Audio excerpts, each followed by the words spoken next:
Je lance la capsule. Bonjour à tous, bienvenue dans cette nouvelle capsule qui va être un petit peu particulière aujourd'hui puisque je ne vais pas mettre à l'honneur un métier qui gravite autour de la graphothérapie, ni un métier où il y a une capillarité un petit peu avec ces corps de métier-là. Je vais mettre à l'honneur un parent de patient potentiel puisque en graphothérapie, quand on reçoit nos patients, bien souvent, il y a des troubles associés qui peuvent expliquer en partie le problème d'écriture. C'est d'ailleurs la raison pour laquelle on propose la graphothérapie clinique et pathologique en complément de la graphothérapie. De plus en plus d'enfants ont des troubles 10, donc multi-10, multipotentiels comme on dit aujourd'hui, une précocité, mais on peut avoir des prises en charge patho un peu plus conséquentes, donc il faut y être formé. Et c'est vrai que quand on reçoit ces parents en cabinet, il y a une souffrance. C'est des parents qui ont été démunis longtemps, qui le sont souvent encore, et qui ont souffert pour découvrir ce qui n'allait pas chez leur enfant, qui ont vu énormément de thérapeutes ou de médecins avant de trouver ce qui se passait, des parents qui doivent expliquer chaque année à l'équipe éducative comment prendre en charge leur enfant, quelle est la particularité de leur enfant. Et donc, c'est vrai que c'est difficile d'être parent d'enfants hors normes. Et il se trouve que la personne que j'ai invitée aujourd'hui, c'est quelqu'un, je ne vous le cache pas, que je connais, c'est une amie d'enfance que j'aime énormément. Euh, on parle souvent d'elle comme la maman de Lucille. Et moi, aujourd'hui, j'avais envie de recevoir Eugénie Bourdeau parce que je sais ce qu'elle fait pour sa fille, par où elle est passée. Et donc, Eugénie, je vais te demander de me rejoindre. Je vais aller te chercher.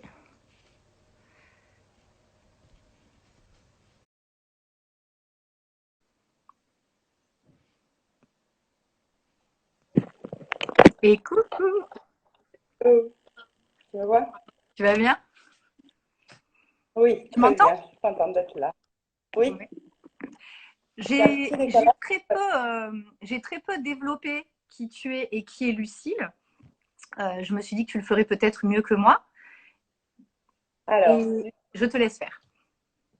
Lucille est une jeune femme de 18 ans. C'est-à-dire jeune femme maintenant. Elle a eu 18 ans il y a une semaine. C'était une enfant qui s'exprimait beaucoup par les cris. Et à l'âge de 4 ans, j'ai appris qu'elle était autiste. Elle a été scolarisée jusqu'à la fin de la maternelle. Après ça, on l'a vulgairement jetée dehors. Et la scolarité s'est arrêtée pour elle. Donc après, elle a intégré un hôpital de jour, faute de mieux, parce que moi j'avais besoin de relais. Mais au sein de l'hôpital de jour, elle avait une demi-heure de scolarité par semaine. On a Elle n'allait réussi pas à à avoir... l'école, elle n'allait pas à l'école tous les jours donc. Elle n'allait plus du tout à l'école, elle allait qu'en hôpital de jour et voilà, elle avait une demi-heure par semaine. Sachant que moi qui travaille avec elle quotidiennement, c'est au bout d'une demi-heure qu'on commence à travailler. Parce qu'avant ça, il faut qu'elle arrive à se concentrer, il faut qu'elle arrive à se libérer un peu de tout ce qui l'envahit et que peut-être qu'elle comprenne aussi le sens du travail et tout. Mais en tout cas, c'est pas avec des séances d'une demi-heure qu'on peut faire travailler un enfant, d'autant qu'elle est déjà handicapée à la base. Donc on lui en donne moins, là où peut-être elle devrait en avoir un petit peu plus, quoi. Et il a fallu se battre pour qu'on arrive à avoir une heure par semaine en 2 fois de scolarité. Donc voilà, aujourd'hui elle a 18 ans et elle commence à peine à lire et à écrire, bien que moi j'ai fait intervenir des professionnels à domicile. Mais c'est très difficile de faire reconnaître l'importance des apprentissages scolaires pour un enfant autiste. C'est complètement absurde parce que, pardon, hein, des fois je vais m'emporter un peu parce que vraiment je suis très en colère de ça, quoi. Tu peux. Ah ouais, parce que euh, je vois pas comment une personne peut trouver sa place dans un monde de chiffres et de mots. Enfin, on leur crée un deuxième handicap en fait. On en fait des illettrés à l'âge adulte et après ils n'ont pas d'autre solution que d'aller en institution où en plus on va leur demander de travailler évidemment, hein. Ils n'ont pas eu d'école, mais par contre pour travailler ça, ça on leur demande quoi. Même à faire des choses qui leur apportent rien précisément. Je suis un peu brute, hein, mais encore une fois j'ai pas mal de colère en moi, donc j'ai l'occasion de m'exprimer, j'en profite. Et voilà, donc le parcours de Lucille, elle s'est fait essentiellement en hôpital de jour. À l'âge de 14 ans, l'hôpital s'est terminé. Pour moi, c'était un peu c'était un peu difficile parce que fallait avoir Lucille à temps plein à la maison, il n'y avait pas de place en IME. Et en fait, ça a été très dur pendant un an. Et après, on a commencé à mettre en place, j'ai commencé à avoir un peu d'aide de la MDPH, donc la Maison départementale des personnes handicapées. C'est un peu l'équivalent de la CAF pour les personnes handicapées. Et donc, on a pu faire intervenir des professeurs de scolarité à domicile. Ce qu'il y a, c'est que mes aides, je ne les ai pas eues longtemps parce qu'on considère que ça ne fait pas partie des besoins de la personne. Alors que Lucille, comme tout enfant, donc elle a besoin évidemment de savoir lire et écrire dans un monde, encore une fois, où il y a des mots partout. Elle a besoin de savoir compter. Elle a besoin de comprendre la géographie pour se repérer dans l'espace. Elle a besoin de comprendre l'histoire pour se repérer dans le temps. Elle a besoin de connaître la biologie pour connaître le corps, comme tout le monde.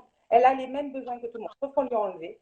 Donc, encore une fois, ces enfants-là se retrouvent, en plus de leur handicap, avec un deuxième handicap.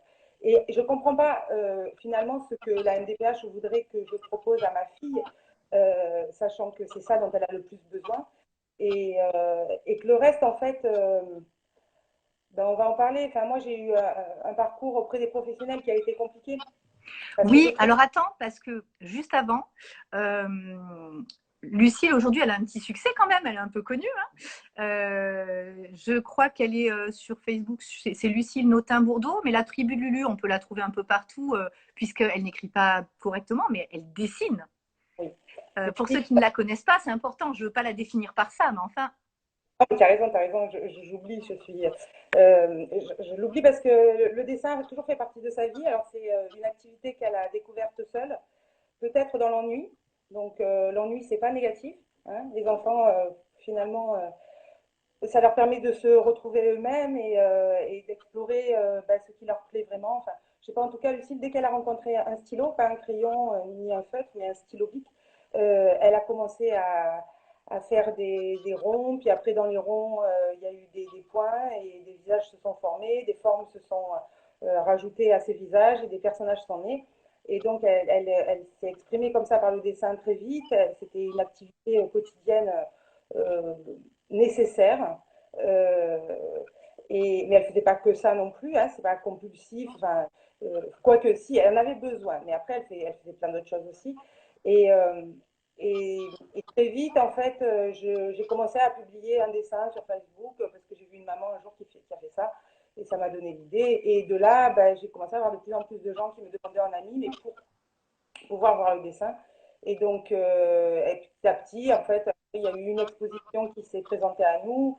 Il y a le MUSE, c'est un musée interactif, c'est un musée des enfants que je conseille d'aller voir. C'est Claude Conti, qui est auteur-illustrateur jeunesse très connu, qui a créé ce musée-là et qui a exposé Lucille et qui depuis qui l'a exposé plein de fois.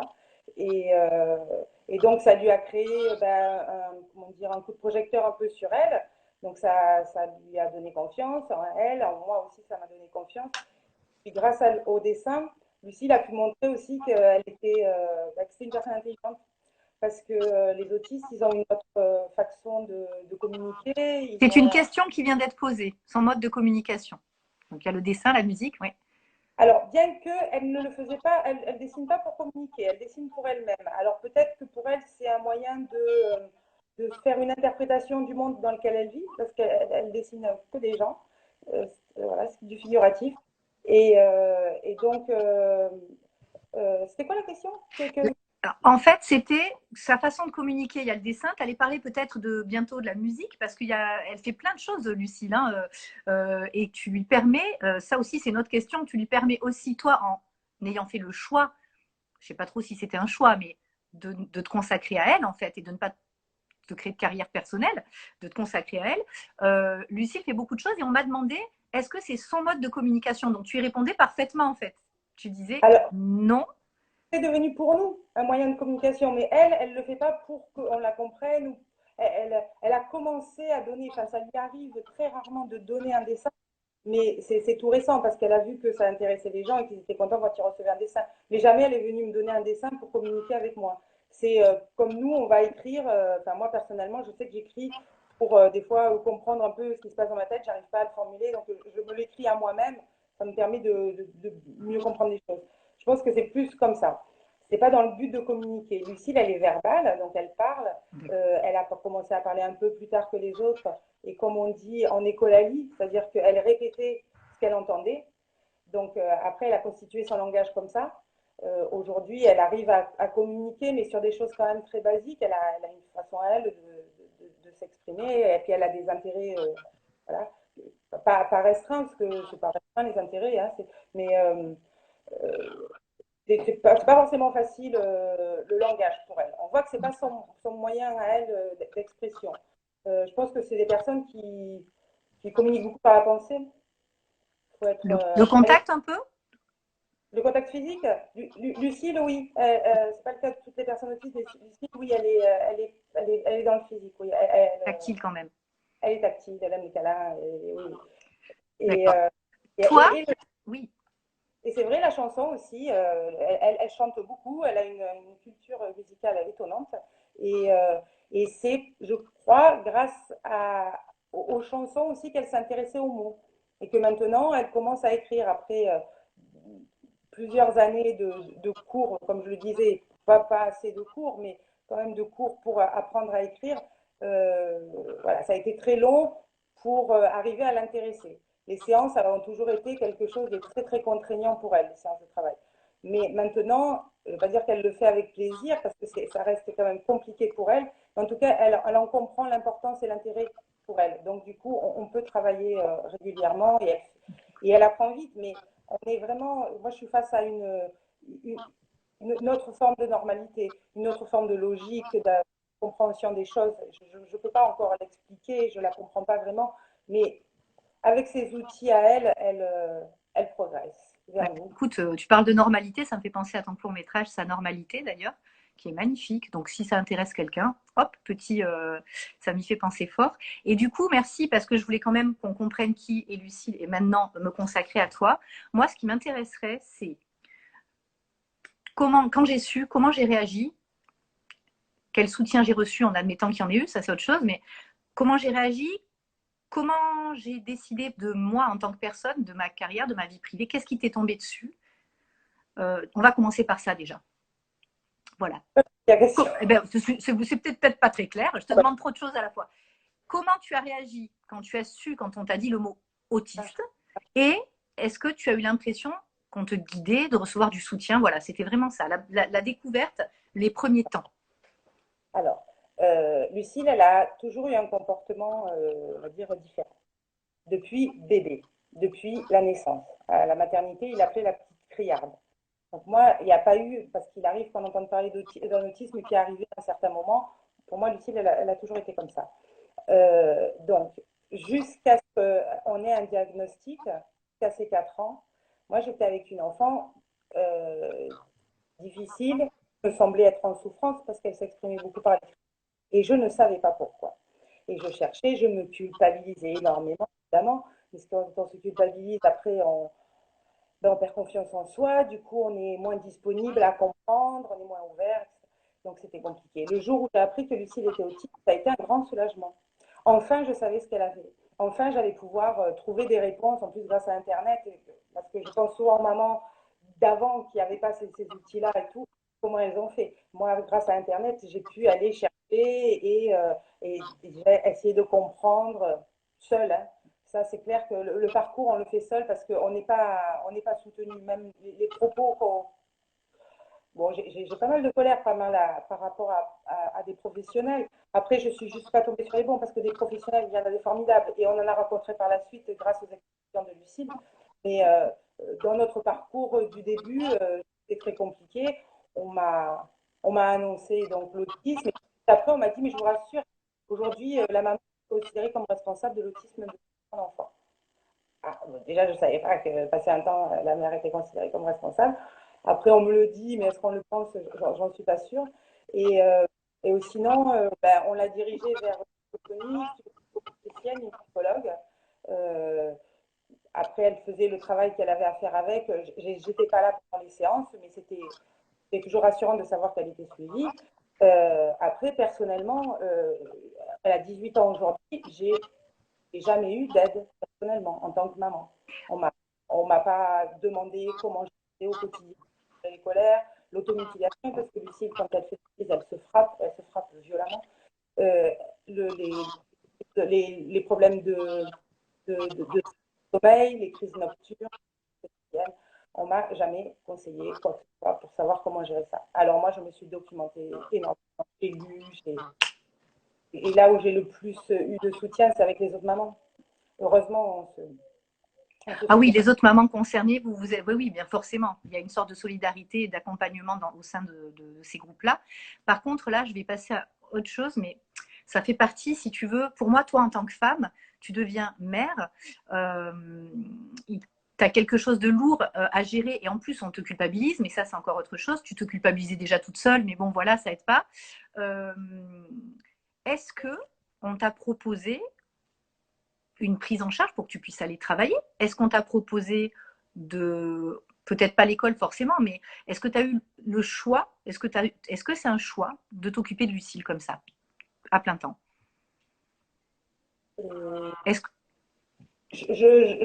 ben, quand on est maman, on n'envisage pas de laisser son enfant, enfin d'abandonner son enfant, quoi. Donc non, Tu c'était pas. parles pour toi, c'est pas vrai, enfin, c'est pas le cas, tu sais bien, non mais ça existe. Il y aurait pu avoir des prises en charge. Alors à la journée, je sais pas comment ça fonctionne, mais je voulais relever parce que je le sais, je voulais relever ça quand même, Eugénie, parce que tu es partie, tu étais dans une carrière qui te plaisait, où, voilà, tu te régalais, tu as fait ce choix qui pour toi n'en est pas un, est une évidence, mais qui n'est pas le choix de tout le monde, de ne pas baisser les bras. Et ça n'a pas été toujours facile. Et moi, donc ma question suivante, c'est à quel moment tu te dis je ne vais pas vivre constamment dans la culpabilité, dans l'accablement, à essayer absolument de changer ma fille. Ok, stop, je vais essayer de la comprendre, de regarder à travers ses yeux à elle et je vais avancer. Quoi. À quel moment tu as un déclic? Alors, j'ai eu un déclic un jour en lisant un texte. Mais avant de te dire ça, euh, à aucun moment je me suis dit je vais m'occuper de moi ou quoi. Je n'en avais pas le temps. J'étais en permanence dans l'autisme, quoi. Et à essayer de comprendre ma fille, à essayer de trouver les outils pour communiquer avec elle. J'ai pas eu l'impression d'avoir fait un choix. La vie, elle s'est faite comme ça et j'ai continué la tête dans le vent et je ne voyais pas ce qui se passait. Les années elle avait l'hôpital de jour, en journée. Mais à l'hôpital de jour, malheureusement, il y avait déjà plein de pathologies différentes. Les gamins sont mélangés entre eux et tout. Lucille, elle revenait à la maison avec des stéréotypies des autres, des troubles qui ne la concernaient même pas. Donc, il fallait à la maison, presque quelque part, la nettoyer aussi de tout ça. Et puis, le quotidien était tellement fatigant que moi, je n'ai pas réussi à reprendre une activité parce que quand Lucille n'était pas là, ben, j'en profitais pour aller faire des courses, enfin, des trucs du quotidien. Les journées passaient très vite. Et, euh, et ça, j'en culpabilise en parlant parce que j'ai pas réussi à trouver cet espace aussi pour faire autre chose. Mais je lisais, voilà, parce que Lucille, maintenant ça va mieux, elle a grandi, elle a quand même fait des progrès. Je le dis pas trop parce qu'après je perds des aides quand elle fait des progrès, mais elle a quand même, elle est plus apaisée qu'avant et tout, mais petite, elle était comme elle n'avait que moi comme repère, parce que moi je me suis retrouvée seule, elle avait 1 an, hein, et puis seule, hein, et avec la culpabilité aussi comme responsable. Lucille, elle parle, mais elle faisait beaucoup de questions en boucle, de bavardage qui n'allait pas forcément quelque part, mais qui me demandait une présence constante. Et après, pour pouvoir à quel point c'était épuisant. Donc en fait, moi, les moments où Lucille n'était pas là, je rechargeais les batteries, quoi. J'essayais juste de. D'accord, donc c'était pas vraiment un choix, ça a été aussi tes capacités, enfin, par rapport à la situation, tu as fait ce que tu as pu, tu as avancé. Quoi. Ouais, voilà. Et C'était donc, de. la deuxième partie de la question, c'est à quel moment tu le vis mieux, enfin à quel moment tu changes d'optique plutôt. Alors, paradoxalement, ça a été au moment de la déscolarisation et au moment où ben, il s'est ouvert quelque chose. En fait, j'ai accepté. On dit acceptez le handicap de votre enfant. Mais c'est pas si facile. C'est comme quand on dit arrêtez de culpabiliser. Ben ouais, mais j'aimerais bien, quoi. Donnez-moi les outils pour arrêter de culpabiliser. Je ne sais pas comment on fait. Et donc, accepter que votre fille soit différente, eh ben, j'ai toujours voulu l'accepter telle qu'elle est, parce qu'à aucun moment j'aurais voulu qu'elle soit autrement que ce qu'elle est dans sa nature profonde. Après, c'est les crises et les, ce qui est ce qui vient envahir un peu autour de l'autisme et les difficultés parce qu'on vit dans un monde qui n'est pas adapté à l'autisme. C'est ça qui est difficile. Donc on essaye de trouver d'autres façons de faire. Mais ah mince, j'ai encore perdu le fil. C'était juste pour savoir à quel moment, non, non, c'était juste pour savoir à quel moment tu as cessé d'être dans la survie et que tu as commencé à devenir active et on va en faire quelque chose et on va avancer et je vais la voir différemment. Et quand j'ai accepté qu'elle soit comme elle est, mais en essayant plus de la rendre comme les autres. En arrêtant de vouloir qu'elle soit normale. Et c'est vrai que personnellement, les dessins m'y ont beaucoup aidé parce que moi, j'ai toujours eu énormément confiance en Lucille. Je l'ai toujours trouvée très, très intelligente, avec une autre forme d'intelligence, mais toujours très pertinente. Et puis sur les choses importantes, elle était là, quoi. Et, euh, et en fait, c'est en lui faisant confiance. Et les dessins m'ont aidé à ça parce que comme elle fait du figuratif, je pouvais enfin voir son intelligence. Ouais, c'est vrai, c'est pas moi qui me l'invente, c'est pas moi pour me rassurer qui me dit qu'il y a quelqu'un d'intelligent là-dedans, mais je pouvais le voir, je pouvais le montrer aussi. Et du coup, ça m'a libérée de ce truc de vouloir la rendre comme les autres. Lucille, elle a fait un an d'ABA, qui est une méthode qui est très controversée, qui peut être très efficace pour certains, et ça, tant mieux, quoi. Mais pour nous, on s'est épuisé pendant un an dans de l'ABA qui n'a servi à rien, qu'elle a frustré. Aujourd'hui, il ne faut pas lui en parler parce que ça la met en colère tout de suite. Et cette méthode-là visait à la rendre comme tout le monde. Voilà, elle ne sera jamais comme tout le monde. Et peut-être que c'est tant mieux, quoi, parce que du coup, elle trouve d'autres chemins.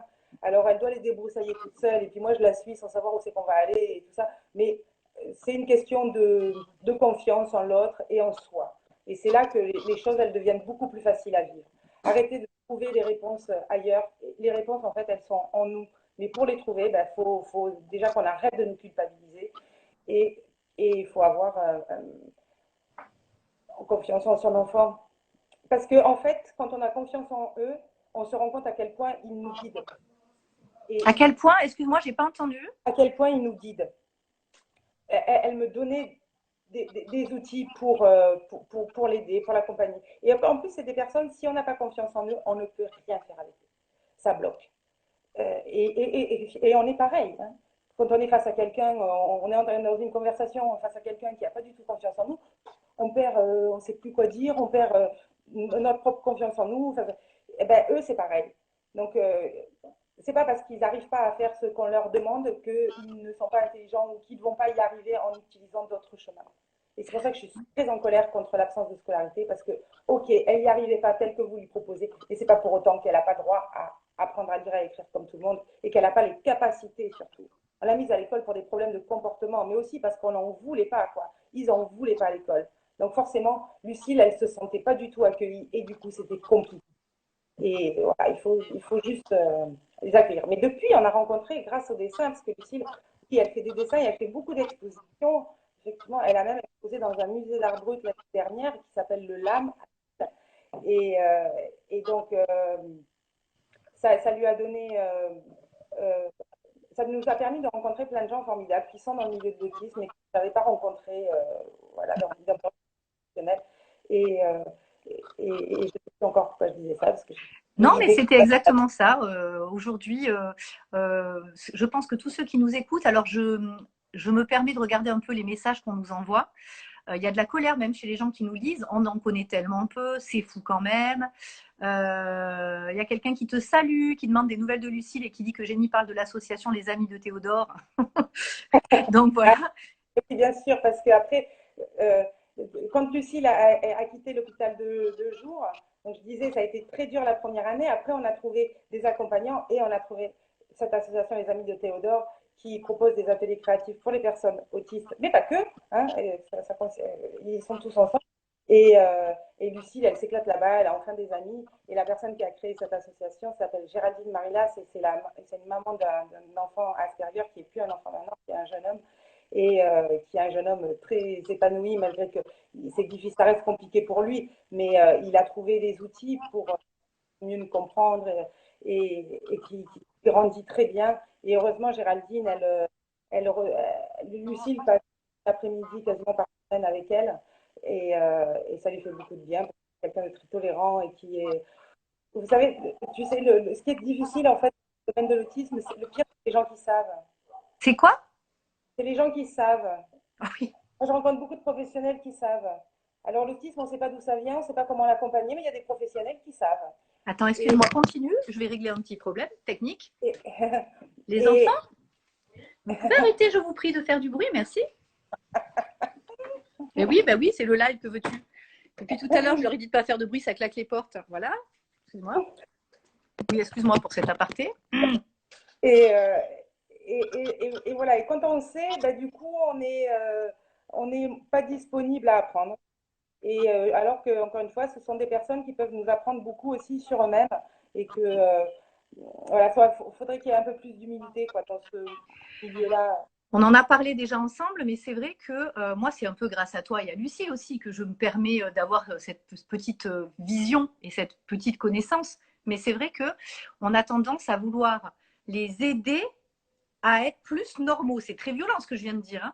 On veut les aider à être plus normaux et si ça rentre pas dans le moule, ils mettent de la mauvaise volonté, on sait pas faire, au lieu de se dire ces enfants-là, ils sont comme ils sont, on ne peut pas les changer, tu le disais tout à l'heure, et quelque part, est-ce qu'on ne leur fait pas du mal en voulant les changer? Est-ce qu'on ne leur fait pas de la peine? Enfin, aujourd'hui, ils sont riches de ce qu'ils sont, et quand tu vas voir un thérapeute, je suis d'accord avec toi, quel qu'il soit, hein, les corps de métier, psychologues, psychomotriciens, qui vont tous essayer de les aider, de les accompagner, ils ont leur connaissance à eux, et au lieu de se dire comment tu entends ce que moi je peux t'apporter, c'est applique ce que je t'apporte, t'y arrives pas, t'y arrives pas. Et c'est un peu dommage, pas tous bien sûr, mais c'est vrai que c'est un petit peu dommage et que tu as dû être perdu pendant tellement longtemps à te dépatouiller. Tu me disais que personne ne t'a jamais demandé comment tu faisais par exemple pour gérer une crise. Bah écoute, je vais te le demander. Une crise aujourd'hui à 18 ans, c'est quoi? Ah non, bah, je n'ai toujours pas la réponse. En fait, c'est attendre que ça passe. C'est pas essayer de l'arrêter, c'est pas essayer de la contrer, c'est la rassurer, c'est donner de l'amour dans ces moments-là. Mais c'est compliqué parce que en général, quand un enfant exprime autant de violence, eh ben, ça rend en colère. Donc il faut se protéger de ça, se dire que c'est pas par rapport à nous et il faut l'accompagner avec bienveillance et la rassurer et puis accepter. Accepter qu'il y ait des moments de crise. Voilà. Et plus on l'accepte, plus la crise elle va être courte et on va pouvoir passer. C'est comme C'est nous extraordinaire, hein, vraiment, vraiment là. Excuse-moi. appliquer une crise. Je, Pourquoi il je avait pense, je pense qu'il va y avoir moins d'habitants sous ce toit en fin de journée. Allez, pique ta crise, ça ira. Bien. Écoute, on pourrait parler pendant des heures. Moi, je vais te poser une dernière question. J'aimerais bien savoir, là, aujourd'hui, au stade où tu en es, avec la vie que tu as, est-ce que tu as des projets à court ou à moyen terme ou à long terme? Est-ce qu'il y a des combats que tu as envie de mener? Voilà. Aujourd'hui, tu en es où? Alors, s'il y a un combat que j'ai envie de mener, c'est faire reconnaître l'importance de la scolarité. Ok, peut-être l'école, c'est pas leur place, mais c'est pas parce qu'ils ne peuvent pas aller à l'école qu'ils n'ont pas droit à un accompagnement scolaire. Moi, encore une fois, la MDPH ne me donne pas d'aide pour cet accompagnement scolaire. C'est une injustice totale. J'espère que dans quelques décennies, on dira, mais c'est pas possible. Il y avait des enfants qui n'avaient pas droit à l'école. Tu te rends compte, il y a une époque où on les mettait sur les bancs de touche de l'école. Voilà, ça c'est un combat que j'espère un jour avoir l'énergie de pouvoir mener parce que c'est une... Ou sinon, je n'ai pas de projet. Et Lucille m'a appris ça, c'est qu'on vit au jour le jour et du coup, ça nous permet qu'il nous arrive des choses formidables parce que ce que j'ai pu apprendre, parce que Lucille, c'est un guide, hein. Quand on accepte euh, la différence, moi je vis avec un guide au quotidien et et en fait, quand on a des projets trop précis, ça bloque. Donc, j'accepte que les choses, elles viennent et ça ne sera peut-être pas ce que j'envisageais. Peut-être que Lucille, elle va se retrouver très heureuse dans un ESAT. Et bien, tant mieux, si c'est sa place et si c'est là qu'elle est heureuse. Mais euh, j'allais dire, mais c'est pas ce que je veux. Donc, je me contredis. Mais non, je veux justement pas avoir de projet pour se faire. Et puis, nous, on continue. Moi, au jour le jour, là, c'est les apprentissages scolaires, c'est l'écriture, la lecture, pour qu'elle puisse s'autonomiser le plus possible. Parce qu'elle est très curieuse, donc je sais qu'elle va, elle va arriver. Elle va arriver. Tiens, c'est toi. Regarde qui c'est qui est là. Bonjour, Mélanie. Coucou Lucille, tu vas bien? Tonnerre, gronde au même moment. Bonjour, je Tu présente vas bien ma Lucille. chérie?